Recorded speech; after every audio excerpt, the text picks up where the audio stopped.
हिंद साथियों, स्वागत है आपका फिर से एक नई वीडियो में। साथियों, आज हम इस वीडियो में आपके लिए उत्तर प्रदेश पुलिस कांस्टेबल के लिए एक प्रैक्टिस सेट लेकर आए हैं। साथियों, आज के प्रैक्टिस सेट के माध्यम से आप पूरे जीके जीएस का रिवीजन कर सकते हो और इस वीडियो के साथ साथ आप इस मॉक टेस्ट या रिवीजन क्लास के माध्यम से भी इस वीडियो को देख सकते हो। आज के जो क्वेश्चन होने वाले हैं सभी क्वेश्चन गोल्डन होने वाले हैं, तो वीडियो को ध्यान से जरूर देखिएगा और हमारे चैनल पर नए हो तो चैनल को भी सब्सक्राइब और वीडियो को लाइक भी जरूर कर दीजिएगा। तो बिना टाइम गवाए करते हैं वीडियो को स्टार्ट। आपका पहला क्वेश्चन है, शेर खान ने को चौसा 1839 और कन्नौज 1540 में हराकर उसे ईरान की ओर भगाने के लिए बाध्य किया। आपसे क्वेश्चन में पूछा गया है शेर खान ने किसको, आपसे पूछा गया है शेर खान ने किसको चौसा का जो युद्ध हुआ था आपका 1539 और कन्नौज का युद्ध 1540 में हराकर ईरान की ओर भागने के लिए बाध्य किया, तो किसको किया था यह आपसे पूछा गया है। ऑप्शन है औरंगजेब को, हुमायूं को, मोहम्मद आजम शाह को या बहादुर शाह प्रथम को। तो शेर खान ने किसको किया था, तो इसमें जो आपका सही जवाब हो जाएगा शेर खान ने चौसा के युद्ध में और कन्नौज के युद्ध में हराने के बाद किसको, हुमायूं को ईरान की ओर भागने के लिए बाध्य किया था। तो बी विकल्प के साथ इसमें आपका बिल्कुल करेक्ट जवाब हो जाएगा, हुमायूं आपका सही जवाब हो जाता है।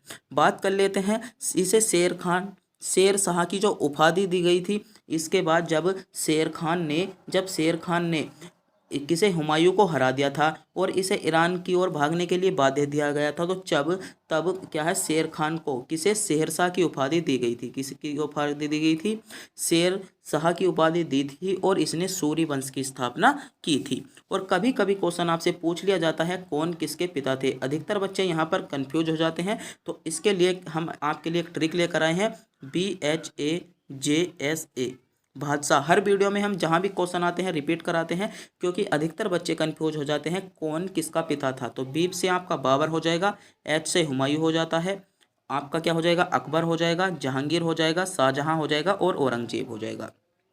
तो ट्रिक को ध्यान से देखिएगा। औरंगजेब के पिता कौन थे, तो औरंगजेब के पिता आपके शाहजहां थे। शाहजहां के पिता कौन थे, तो शाहजहां के पिता आपके जहांगीर थे।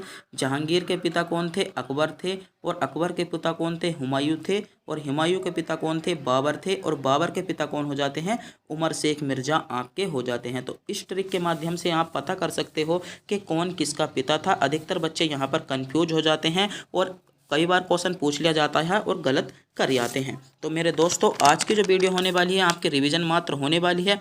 अगर हमें एक एक क्वेश्चन के बारे में ज़्यादा डिस्कस करेंगे तो आपकी वीडियो बहुत ही ज़्यादा लंबी हो जाएगी। तो आज की इस वीडियो को पूरा देखिएगा, क्योंकि इसके माध्यम से आप संपूर्ण जीके जीएस का अध्ययन कर सकते हो। अगला क्वेश्चन है, प्रकाश संश्लेषण के माध्यम से कुल स्थिरीकृत कार्बन डाइऑक्साइड का लगभग आधा भाग पृथ्वी पर कौन सी स्थलीकरण करता है। तो कौन स्थलीकरण करता है, तो इसमें जो आपका सही जवाब हो जाता है शैवाल स्थलीकरण करते हैं। जो आपका प्रकाश संश्लेषण होता है उसमें जो आपका कार्बन डाइऑक्साइड का जो स्थिरीकरण होता है उसका जो 50% भाग को स्थिरीकरण करते हैं, कौन करते हैं, शैवाल करते हैं। तो सी विकल्प के साथ आपका बिल्कुल करेक्ट जवाब होगा। अगला क्वेश्चन मेरे दोस्तों आपसे पूछा गया है, समतल दर्पण द्वारा बनने वाला प्रतिबिंब होता है। ऑप्शन है लंबवत प्रतिबिंब, वास्तविक प्रतिबिंब, पार्श्व परिवर्तन या बड़ा प्रतिबिंब। तो आपसे क्वेश्चन में पूछा गया है समतल दर्पण द्वारा बनने वाला जो प्रतिबिंब है वह आपका कैसा होता है। तो आपका सही जवाब हो जाएगा पार्श्व परिवर्तन होता है। जो आपका समतल दर्पण द्वारा प्रतिबिंब बनता है वह आपका पार्श्व परिवर्तन होता है। तो सी विकल्प के साथ आपका बिल्कुल करेक्ट जवाब हो जाएगा। अगर मेरे प्यारे साथियों आप इन क्वेश्चनों का जवाब जानते हो तो मेरे बताने से पहले कमेंट बॉक्स में भी बता सकते हो। अगला क्वेश्चन आपसे पूछा गया है, इनमें से किसे भारत के ग्रांड ओल्ड मैन के नाम से जाना जाता है। तो भारत का ग्रांड ओल्ड मैन किसे कहा जाता है। ऑप्शन है दादा भाई नौरोजी को, सुरेंद्र नाथ बनर्जी को, फिरोज शाह मेहता को या WC बनर्जी को। तो बताइएगा ग्रैंड ओल्ड मैन, तो ग्रैंड ओल्ड मैन किसे कहा जाता है, दादा भाई नौरोजी को कहा जाता है? तो ए विकल्प के साथ आपका बिल्कुल सही जवाब हो जाएगा। और इन्हें क्यों कहा जाता है? जो दादा भाई नौरोजी थे वे लगभग 3 बार भारतीय कांग्रेस के अध्यक्ष रहे हैं और धन निष्कासन में इन्होंने बढ़ोतरी की है। और ब्रिटेन संसद में चुने जाने वाले पहले एशियाई थे। कौन थे? दादा भाई नौरोजी जो आपकी ब्रिटेन की संसद है उसमें अध्यक्ष के रूप में काम करने वाले पहले एशियाई थे। कौन थे? एशियाई थे, तो इसलिए आपके महत्वपूर्ण हो जाते हैं। अगला क्वेश्चन आपसे पूछा गया है, भूकंप की तीव्रता निम्नलिखित में से किसके द्वारा मापी जाती है?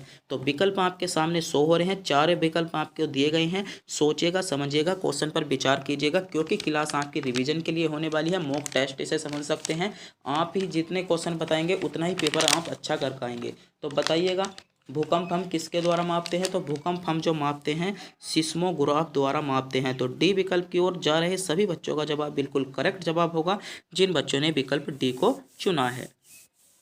अगला क्वेश्चन पर हम बात करते हैं, भगवान महावीर स्वामी ने निम्न में से किस स्थान पर परिनिर्वाण प्राप्त किया? तो भगवान महावीर स्वामी ने निम्नलिखित में से कौन सा स्थान ऐसा है जहां पर अपना परिनिर्वाण प्राप्त किया था? ऑप्शन है पावापुरी में, सारनाथ में, वैशाली में या श्रवणबेलगोला में। तो कहाँ पर क्या था? तो इसमें आपका सही जवाब हो जाएगा पावापुरी में।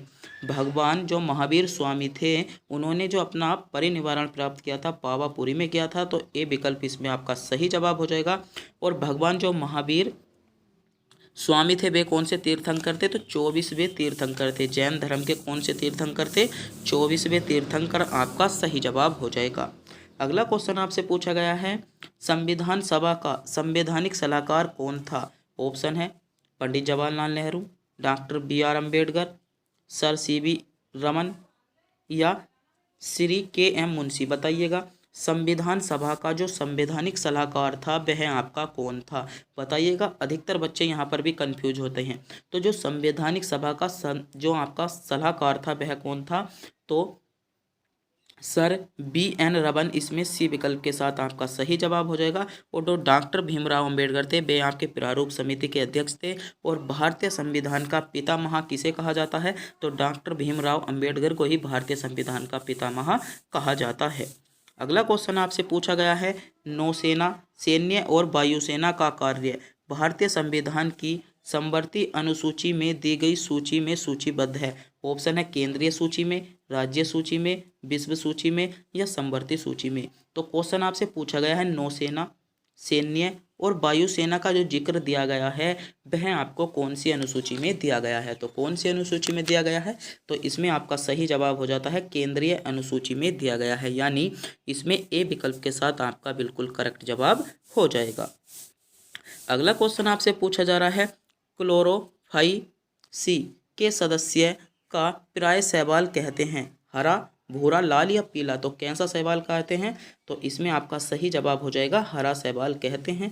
तो ए विकल्प के साथ आपका इसमें बिल्कुल करेक्ट जवाब होता है। बढ़ते हैं अगले क्वेश्चन पर। अगला क्वेश्चन आपसे क्या पूछा गया है? अगला क्वेश्चन पूछा गया है, स्वराज पार्टी की स्थापना किसने की थी? ऑप्शन है चित्तरंजन दास ने, पंडित जवाहरलाल नेहरू ने, भगत सिंह ने या लाला लाजपत राय ने। तो बताइएगा, स्वराज पार्टी की जो स्थापना की थी वह आपकी किसने की थी? तो स्वराज पार्टी की जो स्थापना की थी आपकी चित्तरंजन दास ने की थी। तो ए विकल्प की ओर जा रहे सभी बच्चों का जवाब बिल्कुल करेक्ट जवाब हो जाएगा। चित्तरंजन दास ने स्वराज पार्टी की स्थापना की थी। और कभी कभी क्वेश्चन यह भी बन जाता है, स्वराज पार्टी की स्थापना कब की गई थी? तो इस क्वेश्चन को आप कमेंट बॉक्स में बताएंगे, स्वराज पार्टी की स्थापना कब की गई थी। यह क्वेश्चन हमने आपको टेस्ट के रूप में दिया है, जल्दी से जल्दी बता दीजिएगा कि स्वराज पार्टी की स्थापना कब की थी। अगला क्वेश्चन पूछा गया, सूक्ष्म सेल में क्रोड का कार्य करता है?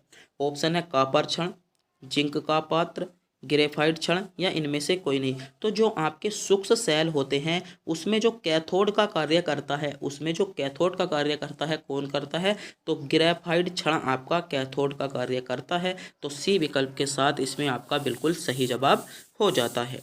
अगला क्वेश्चन आपसे पूछा गया है, निम्नलिखित में से कौन सी gas 3 house gas green house gas नहीं है? ऑप्शन है nitrogen, carbon dioxide, carbon monoxide, chlorofluorocarbon. बताइएगा, ग्रीन हाउस गैस नहीं है। तो ग्रीन हाउस गैस कौन सी नहीं है? तो नाइट्रोजन आपकी ग्रीन हाउस गैस नहीं है। और इसमें जो कार्बन डाइऑक्साइड, कार्बन मोनोऑक्साइड और क्लोरोफ्लोरोकार्बन आपकी तीनों ग्रीन हाउस गैस हो जाती हैं। नाइट्रोजन जो है आपकी ग्रीन हाउस गैस के रूप में नहीं आती। अगला क्वेश्चन आपसे पूछा गया है, ध्वनि का सर्वाधिक वेग किसमें होता है? ऑप्शन है इस्पात में, निर्वात में, जल में या इनमें से कोई नहीं। बताइए ध्वनि का जो सर्वाधिक वेग होता है वह आपका किस में होता है? तो ध्वनि का जो सर्वाधिक वेग होता है आपका इस्पात में होता है। तो ए विकल्प की ओर जा रहे सभी बच्चों का जवाब बिल्कुल करेक्ट जवाब होगा, जिन बच्चों ने ए चुना है। तो क्या हो जाएगा? ध्वनि का जो सर्वाधिक वेग होता है वह आपका इस्पात में होता है। अगला क्वेश्चन आपसे पूछा गया है, बहुत ज़्यादा क्वेश्चन पूछा जाता है, चीनी यात्री फाहियान किसके शासनकाल में भारत आया था? ऑप्शन है कनिष्क के, स्कंदगुप्त के, समुद्रगुप्त के, चंद्रगुप्त द्वितीय के या समुद्रगुप्त के। तो बताइएगा जो चीनी यात्री फाहियान था किसके शासनकाल में भारत आया? बहुत ज़्यादा इंपॉर्टेंट क्वेश्चन है, बहुत ज़्यादा पूछा जाता है। तो किसके शासन में आया था तो बताइएगा। तो इसमें आपका सही जवाब हो जाएगा चंद्रगुप्त द्वितीय के शासनकाल में चीनी यात्री फाहियान कहाँ पर आया था? भारत में आया था। तो सी विकल्प के साथ इसमें आपका बिल्कुल करेक्ट जवाब हो जाता है। अगले क्वेश्चन पर पढ़ते हैं। अगला क्वेश्चन आपसे पूछा गया है, कौन सा विटामिन घाव शीघ्र भरने में सहायक होता है? ऑप्शन है vitamin A, vitamin B, vitamin D या विटामिन के। तो आपसे क्वेश्चन में पूछा गया है कौन सा विटामिन ऐसा है जो घाव शीघ्र मतलब घाव को शीघ्र भरने के लिए सहायक है। तो कौन सा विटामिन है? तो विटामिन के आपका इसमें करेक्ट जवाब हो जाएगा। विटामिन ए आपके क्या है? आपका थक्का बनाने का काम करता है। तो डी विकल्प के साथ आपका करेक्ट जवाब होगा। अगला क्वेश्चन आपसे पूछा गया है, जलप्रपात जोग किस राज्य में अवस्थित है? ऑप्शन है उत्तर प्रदेश में, उड़ीसा में, कर्नाटक में या महाराष्ट्र में। बताइएगा जो आपका जलप्रपात जोग है वह आपका कौन से राज्य में स्थित है? तो कौन से राज्य में स्थित है? तो आपका सही जवाब होगा कर्नाटक राज्य में स्थित है। सी विकल्प आपका सही जवाब होगा। अगले क्वेश्चन पर बढ़ते हैं। अगला क्वेश्चन आपसे पूछा गया है, पूर्वी एवं पश्चिमी घाट निम्नलिखित में से किस स्थान पर मिलते हैं? ऑप्शन है महादेव पहाड़ी पर, माउंट आबू पर, महाकालेश्वर या नीलगिरी पहाड़ी पर। तो बताइएगा पूर्वी और जो आपके पश्चिमी घाट हैं, जो आपके पूर्वी और पश्चिमी घाट हैं वे आपके कहाँ पर मिलते हैं? तो भारत का मानचित्र बनाते हैं। तो ये आपका जो भारत का मानचित्र है यह आपका पूर्वी और जो पश्चिमी घाट कहाँ पर आकर मिलते हैं? तो यहाँ आपकी कौन सी पहाड़ी है? तो यहाँ पर जो आपकी पहाड़ी है नीलगिरी की पहाड़ी है। तो डी विकल्प के साथ इसमें आपका क्या होगा? सही जवाब होगा। अगला क्वेश्चन आपसे पूछा गया है, टाइटन निम्नलिखित में से किस ग्रह से संबंधित है? ऑप्शन है शनि, बृहस्पति, मंगल या शुक्र। बताइएगा जो आपका टाइटन है वह किस ग्रह से संबंधित है? बहुत ही इंपॉर्टेंट क्वेश्चन है, महत्वपूर्ण क्वेश्चन है। बताइएगा तो किस ग्रह से संबंधित है? तो शनि ग्रह से संबंधित है। ए विकल्प के साथ इसमें आपका बिल्कुल सही जवाब हो जाएगा। टाइटन जो है आपका शनि ग्रह से संबंधित हो जाएगा। अगला क्वेश्चन आपसे पूछा गया है, पंचायती राज का सबसे छोटा अंग निम्नलिखित में से कौन सा है?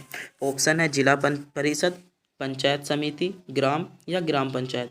तो क्वेश्चन में आपसे पूछा गया था पंचायती राज का सबसे छोटा अंग। तो पंचायती राज का जो सबसे छोटा अंग है वह आपका ग्राम पंचायत होता है। तो डी विकल्प के साथ आपका बिल्कुल सही जवाब होगा। अगले क्वेश्चन पर बढ़ते हैं। अगला क्वेश्चन आपसे पूछा गया, भारत का सबसे लंबा यात्री रेल मार्ग किन दो नगरों को जोड़ता है? ऑप्शन है डिब्रूगढ़ से कन्याकुमारी, तिरुवनंतपुरम से गुवाहाटी, जम्मू तवी से गुवाहाटी या कन्याकुमारी से जम्मू तवी। बताइएगा भारत का क्वेश्चन में पूछा गया है, भारत का सबसे लंबा जो रेल यात्रा मार्ग है, भारत का सबसे लंबा रेल यात्रा मार्ग किन दो शहरों के बीच है? यह क्वेश्चन आपसे पूछा गया है। तो क्वेश्चन को सोचिएगा, क्वेश्चन पर विचार कीजिएगा, समझिएगा और कमेंट बॉक्स में भी क्वेश्चन का जवाब बताइएगा अगर आप इस क्वेश्चन का जवाब जानते हैं। अगर आपने अपने दोस्तों के पास वीडियो को शेयर नहीं किया है तो दोस्तों के पास वीडियो को शेयर कर दीजिएगा और चैनल को भी सब्सक्राइब जरूर कर दीजिएगा और वीडियो को लाइक तो करना ना भूलें। तो क्वेश्चन में आपसे पूछा गया था भारत का सबसे लंबा यात्री रेल मार्ग किन दो नगरों को जोड़ता है? तो आपका सही जवाब जो होगा डिब्रूगढ़ से कन्याकुमारी। ए विकल्प की ओर जा रहे सभी बच्चों का जवाब बिल्कुल करेक्ट जवाब होगा। अगला क्वेश्चन आपसे पूछा गया है, समाजवादी तथा धर्मनिरपेक्ष शब्द संविधान की प्रस्तावना में सम्मिलित किए गए थे? ऑप्शन है 41वें संविधान संशोधन में, 42वें संविधान संशोधन में, 43वें या 44वें संविधान संशोधन में। तो क्वेश्चन में जो आपसे पूछा गया था, आपको दो शब्द दिए गए थे, समाजवादी और धर्मनिरपेक्ष के जो शब्द थे वह संविधान की प्रस्तावना में कौन से संविधान संशोधन में जोड़े गए थे? तो आपका सही जवाब हो जाएगा 42वें संविधान संशोधन द्वारा जोड़े गए थे। तो बी विकल्प के साथ आपका बिल्कुल करेक्ट जवाब होगा। अगला क्वेश्चन आपसे पूछा गया है, निम्न में से कौन सा स्थल सिंधु घाटी सभ्यता से संबंधित है? ऑप्शन है धोलावीरा, लोथल, कालीबंगा या ये सभी। तो बताइएगा। अगर आपने सिंधु घाटी सभ्यता को ध्यान से पढ़ा होगा तो आपको पता होगा, क्वेश्चन में आपसे पूछा गया है निम्नलिखित में से कौन सा स्थल सिंधु घाटी सभ्यता से संबंधित है। तो कौन सा स्थल है? तो ये तीनों ही संबंधित जो हैं आपके सिंधु घाटी सभ्यता से स्थित है। तो डी विकल्प में ये सभी आपका सही जवाब होगा। धोलावीरी, लोथर और कालीबंगा आपका करेक्ट जवाब हो जाएगा। अगला क्वेश्चन आपसे पूछा गया है, भारत में स्थानीय स्वशासन का जनक किसे माना जाता है? बहुत ही ज़्यादा इंपॉर्टेंट क्वेश्चन, अब तक का सबसे महत्वपूर्ण क्वेश्चन, 3 स्टार इस क्वेश्चन को दूंगा। विकल्प आपके सामने है, सोचिएगा समझिएगा। लॉर्ड माउंटबेटन को, लॉर्ड रिपन को, लॉर्ड इब्राहिम को या लॉर्ड कर्जन को। तो क्वेश्चन में आपसे क्या पूछा गया था, पहले पढ़िएगा।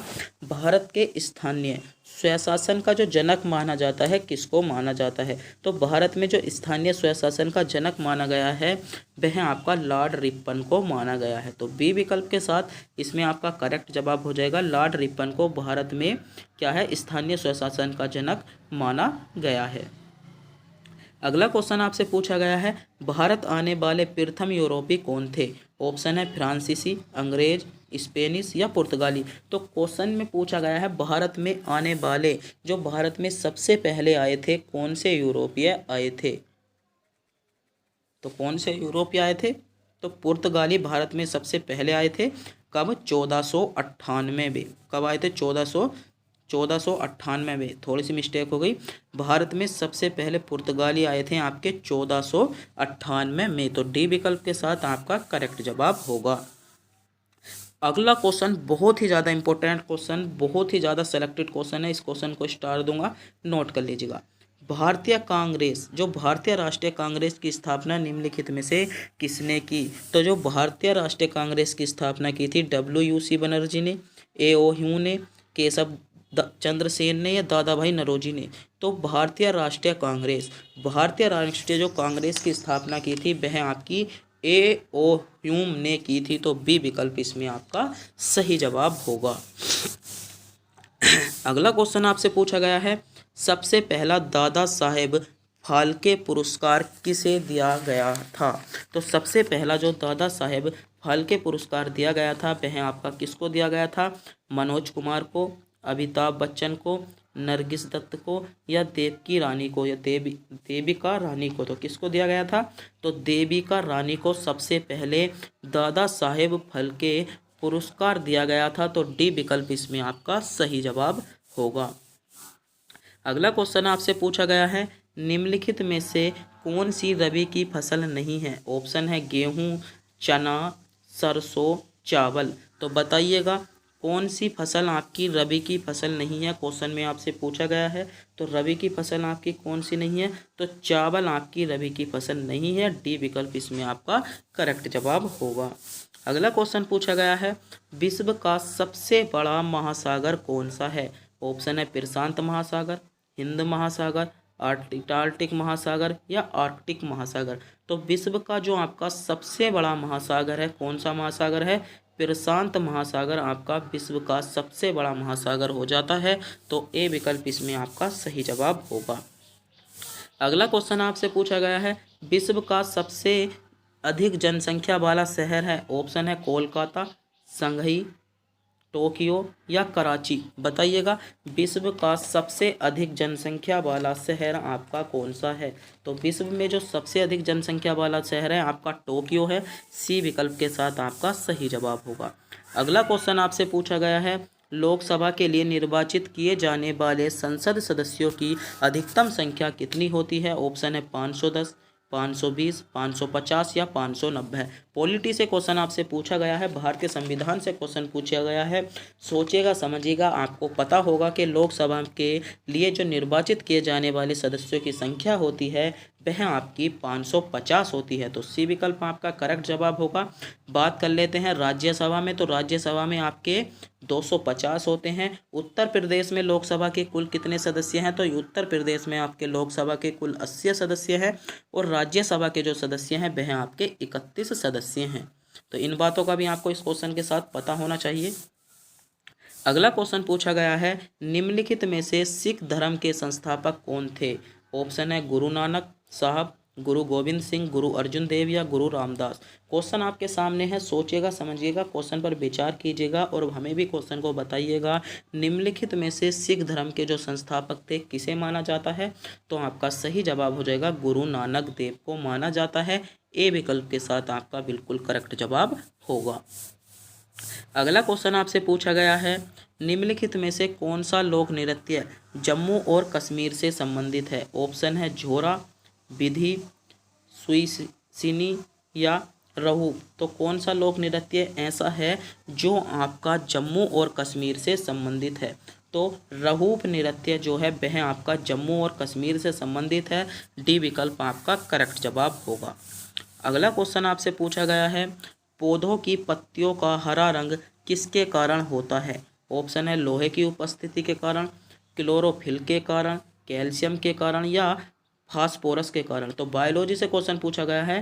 क्वेश्चन है पौधों की जो पत्तियों का हरा रंग होता है वह आपका किसके कारण होता है, तो इसमें आपका सही जवाब हो जाएगा क्लोरोफिल की उपस्थिति के कारण आपका क्या होता है, पौधों का रंग, जो पत्ती होती है उनका रंग हरा होता है। तो बी विकल्प के साथ आपका बिल्कुल सही जवाब होगा।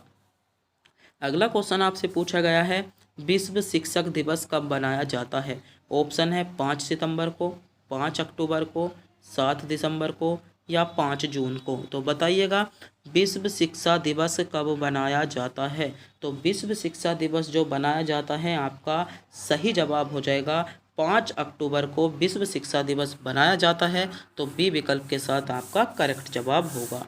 अगला क्वेश्चन आपसे पूछा गया है, ई श्रम कार्ड शुरू किया गया था कब। ऑप्शन है सितंबर 2018 को, अगस्त 2021 को, अगस्त 2020 को या इनमें से कोई नहीं। तो बताइएगा।